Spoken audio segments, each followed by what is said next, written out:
Well, hello, and good evening, and welcome again to the 2012fad.com. I will be your host for this evening, and my name is Charlie Bluehawk. I want to start first tonight by mentioning, well, the obvious. I'm probably 2 months behind in episodes at the moment, and I really should never have dated each episode by a date, because now that I'm 2 months behind, I'm recording a show that on your computer says was made on April 15th, and it's actually, I believe, June 19th or 20th now, so I apologize for the confusion. The other thing I wanted to chat about very briefly with you is the fact that we're getting, or I am getting, more and more messages on the various blogs we have on YouTube and on our homepage, the2012fad.com, telling me how wonderful the show is and how great the show is, and asking very politely, could I possibly do them more often than I do, because obviously I'm 2 months behind. And I try to be very polite and very, I try to be polite. And what I basically say is I'd love to do the show every day, but until the event, at which point money is not an object, until the event, money is an object, and in this case, more like an objection. And I simply don't have any. I have one corporate sponsor, my beautiful guardian angel in the great state of Wisconsin. And her contribution keeps me going personally and gives me food to eat and a place to live and internet connectivity. But that's about it. And she's a very small corporate person. And as her business, a majority of her business is on eBay. She's very successful on eBay. But with only just this one good and kind and gracious lady keeping me personally going, the problem, of course, again, comes down to money. And I try, again, very politely to mention to you that it would be nice if you could help out. It would be nice if you hit the donate button on the top page of the 2012 Fad, which is PayPal. $5, $10, $20, whatever you could afford to help me keep this show going. This is the second time I've had an endeavor like this. The first one was called honestgovernment.org. And I finally had to give up on that because nobody would contribute anything. And the people I was working with, I had just been laid off from NASA at the time. I laid out about $10,000 after I'd been laid off to get that show up and running, and all of my friends from NASA contributed, made a commitment, and each of them was there for one day, maybe two, and discovered commitments weren't really their thing. So I put all those video episodes up on YouTube and forgot about them. But as you know, my current business associate on the 2012 Fad, Mr. Kenneth Slinker, put this website up to make fun of me and what I've been telling him for years, and then a few years went by, he emailed me and says, good God, Charlie, you know all that ridiculous, weird, bizarre, nonsensical garbage you've been telling me all these years? Oh my God, it's true. And I said, and? So anyway, again, I apologize for being 2 months behind, but again, it comes down to money. And before the event, money is important. After the event, money won't be important. The other interesting thing I note is that when people blog us or put a comment on the blogs, they say, well, why do you keep asking for money, Charlie? After the event, money is worthless. What are you, stupid? And I don't even try to respond to that anymore because, quite obviously, after the event, yeah, money is useless. But you know what happens before the event and money is still useful and has value? You can buy things. You can buy land. You can rent a place to live. You can buy food to eat. You can buy tools. You can buy supplies. You can hire people and pay them for their work, such as building the village. You can buy 100,000 DVDs to watch movies after the event. You can buy toys for the children. You can buy games to play. You can buy books. You can buy a library full of books with money. And that's why I talk about money today. Because before the event, money can be exchanged for things that have value. And it's really, even today, after doing this for more than 40 years, I'm still astonished that people don't comprehend that. And instead of trying to explain it to them on the blog sites, I just delete their comments because they're stupid. And after 40 years of this, I just really can't talk to stupid people anymore. You have limits finally to say, you know, I just can't do this again. So I delete their comments. I also delete the comments of people who write and every other word is a curse word. And they're not actually asking questions, they're just cursing at me because they're not really very smart. So I just, again, instead of trying to reason with someone who's stupid, which at this point in time really is a waste, I just delete the comments. People ask me, is it okay if I am a guest poster? I said, absolutely.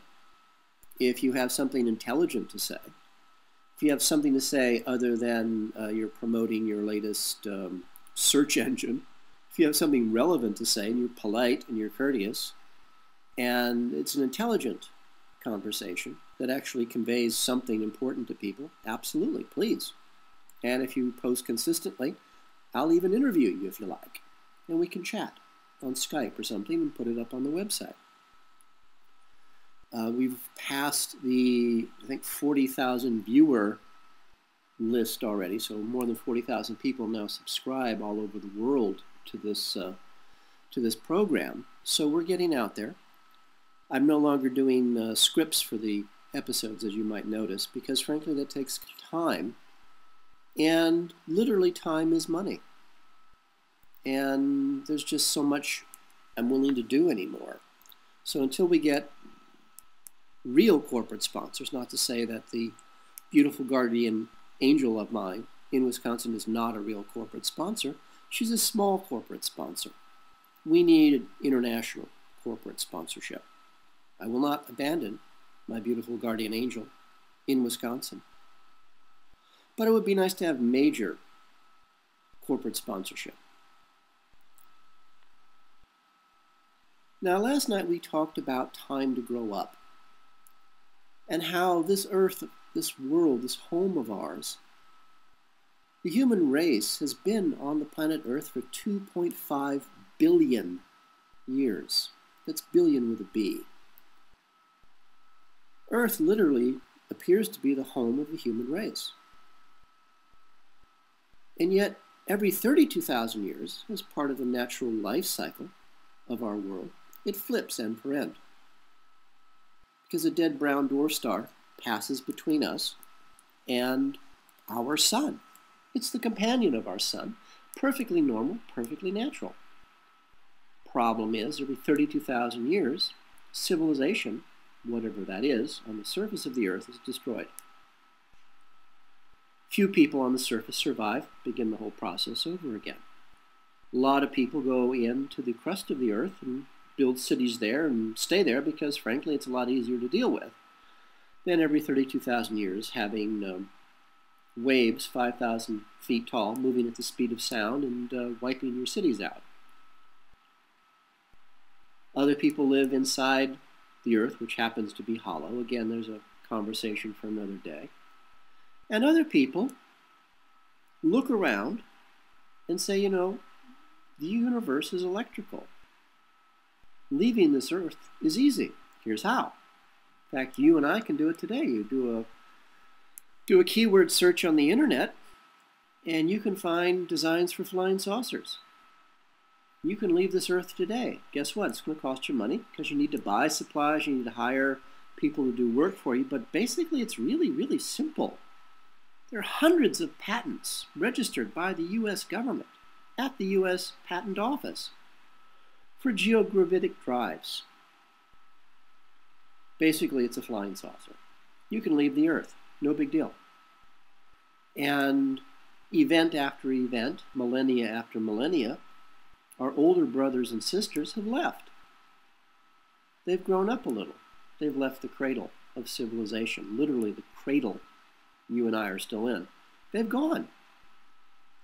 And hopefully they found worlds a little more stable, worlds that don't flip end for end every 32,000 years, places where you can live for hundreds of thousands of years without being wiped out by nature. And it's time for you and I to grow up too, because the world's about to, guess what, flip end for end again. What are we going to do? Well, a little too late to start building fleets of spaceships, fleets of flying saucers. Our masters already have those, and our brothers and sisters who are controlled by our masters are out there in space now. They're traveling through stargates to other worlds. They're traveling in fleets of starships, all human-built, by the way, by ancient technology that our masters have amassed. You and I won't ever go that way because we're not the genetically modified cattle that our brothers and sisters are who man those starships, or our brothers and sisters who are genetically modified slaves in the huge underground mega cities in the crust of this earth where our masters live and have their empires. You and I will never see those things because we're not, well, up to snuff, I guess. And so tonight I thought we would chat about listen and watch. Now, we've touched on this concept briefly before. Whenever you're talking to anyone, particularly a politician or a corporate leader, you listen to what they say, and then you watch what they do. And if those two concepts are different, you're being lied to. Very simple. Now, if you really want to freak a politician out, Barack Obama, Ben Bernanke, Henry Kissinger, say to them, "Hi, Mr. Kissinger, lovely to meet you. You're a butcher. You're a Nazi murderer, and Henry Kissinger is actually wanted for war crimes against the human race in numerous countries around the world." Doesn't seem to bother him. So you're having a conversation with Dr. Kissinger and say, Dr. Kissinger, I listen to what you say, and then I watch what you do. Now, Henry Kissinger is a very smart fella. It probably won't faze him at all. But, for the sake of argument, say you're having a chat with Barack Obama, a white man from Kenya, pretending to be black, pretending to be an American citizen. And say, Mr. Obama, may I call you Barack? I listen to what you say, and then I watch what you do. And you'll see a black man turn white. It's a lot of fun. The quickest way to get rid of a liar is to say that phrase, I listen to what you say, I watch what you do. Because liars count on the fact that they can tell us anything they want, then do anything they want, and then lie to us again. Oh, that never happened. Oh, you never saw that. I actually stumbled upon that quite by accident once. As I said, a very abusive woman I was, I guess, dating while sharing her with her husband. She was a professional, well, she was a professional monster. She was actually studying to be a psychologist, because that's easier. She was studying to be a psychologist, and these are her words exactly. She wanted to learn how to hurt people more effectively. And her whole concept of life was hurting people. And she would make up these amazing stories and then sit back and watch people running around screaming, abusing each other. She once told me that her husband went to these Wiccan festivals and she helped him to, well, molest and to rape young girls. And she thought it was very funny. I took it very seriously and I started calling the police in the various towns where these Wiccan festivals were being held. And I was actually told by a female police officer, "Don't waste my time." I forget the exact phrase this female police officer said to me, but she basically got down to, until they commit a crime, can't do anything about it, and why do you care? And so this woman who I was dating, I suppose, she showed up at the house one day, and I didn't know how I was going to get rid of her. So it just sort of occurred to me, I listen to what you say and then I watch what you do. And she actually went pale, and I never saw her again. So, It might be, for lack of a better term, our white magic mantra, protection against evil. I listen to what you say, I watch what you do. Very recently, I felt terribly sorry for this man who had contacted me on one of my business corporate website. And he sounded to me originally like another survivor of the CIA's war against the human race. I grew up, of course, with CIA and U.S. Army Air Corps intelligence street thugs. These were child rapers, drug smugglers, arms dealers, money launderers, extortionists, real estate scammers. I mean, the true scum of the earth, which of course is the heart and soul of the CIA. And so when I heard this fellow talking, I felt sorry for him because he sounded like a survivor, another survivor of the CIA's war against the human race. And so in the course of many, many months, as I'm trying to help him, I agreed to write his book on his life with the CIA and the screenplay also on his life. And I kept saying to him, Rosario, your story doesn't make any sense. And so I finally had to come up with a timeline that he had to stick to so he could tell his lies in his own way. And originally he told me, and I have all of this in writing, of course, in emails, because he wouldn't talk to me on the phone more than once, because on the phone he could not dodge questions. So I was asking who, what, where, when, why, how. And he didn't like that, so he never spoke to me on the phone again, so everything was done in email. And so I have his whole story of his whole life, supposedly, in email. And I kept saying to him, Rosario, your story doesn't make any sense. But I felt sorry for him, so I was trying to help him out. His fellow survivor, that's what you do, theoretically. And it turns out he was not an agent of the CIA. It turns out he was an asset of the CIA, and the CIA set him up and is still in the process of running a plot to destroy his very famous, very powerful uncle in Italy, who is a defender of democracy in Italy. And of course, the CIA hates democracy. They hate freedom. They hate us. But this little fellow that I was trying to help, his true nature finally came out the very day that I finished the first draft of his book and the first draft of his screenplay at the same time. He started treating myself and my business associate, Mr. Kenneth Slinker, like filth. And I got a couple of really nasty emails from him treating us like filth. And then he discovered one day that the website that we had created for him and were hosting for him and were paid for him, he needed help.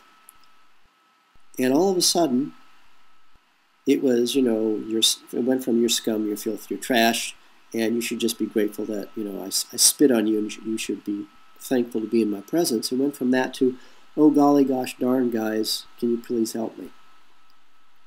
And I said, okay, that's what we're dealing with. It's the listen to what they say and then watch what they do thing.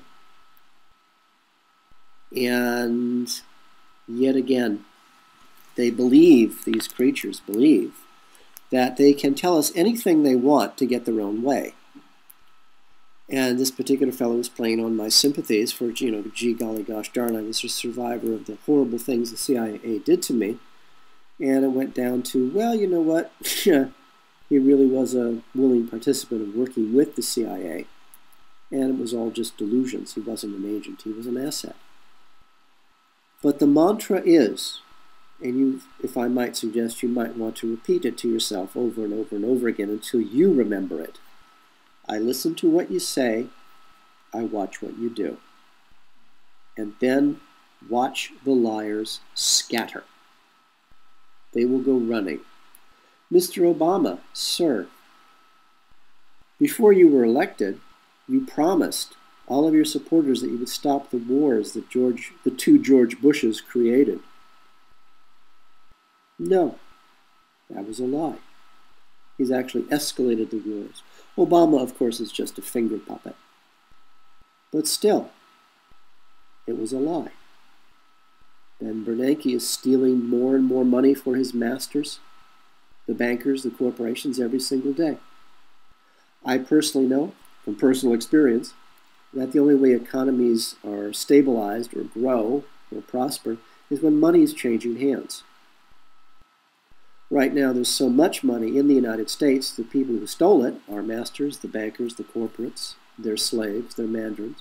There's so much money in the United States, they literally don't know what to do with it. I mean, it's filling warehouses. And yet, you and I, this money belongs to us, but we don't even know it exists. We don't have jobs. We're being thrown out of our homes every single day for no reason and being left on the streets to die. Why are we letting them do this to us? Listen to what they say.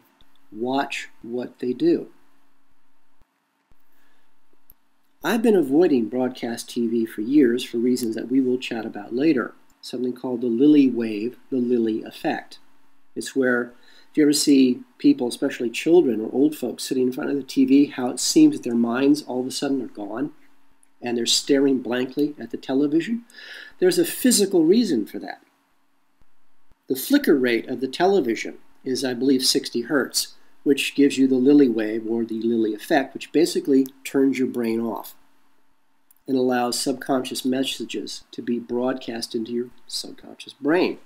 That's why I was avoiding television for years, but then I realized the other day that that's a mistake because I'm missing a lot of the mind control programs that they currently are using against us, and some of them are quite astonishing, quite complex, but quite simple at the same time.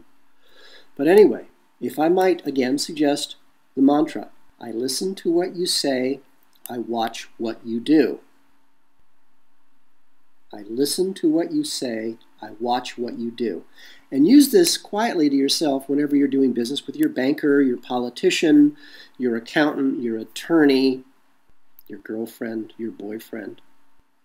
I listen to what you say, I watch what you do. And there will be a portion of your mind, because our mind can compartmentalize itself. There'll be a portion of your mind where you're going to hear things, and then you're going to see things. And your mind's going to try to separate those two, just so you can get through the day. It's going to hear what she says, and then it's going to watch what she does. And those two things are not going to be the same. And this will go on for quite some time until you finally, it just builds up, and you just can't ignore it anymore. And you'll wonder to yourself, why did I let her get away with all that crap for so long? Because your mind's trying to save you. But that's another story for another day. An old chant, an old prayer, an old belief of a very old culture that was wiped out. And I wish it was still here. May you live as long as you wish. May you love as long as you live. For the 2012fad.com, this is Charlie Bluehawk.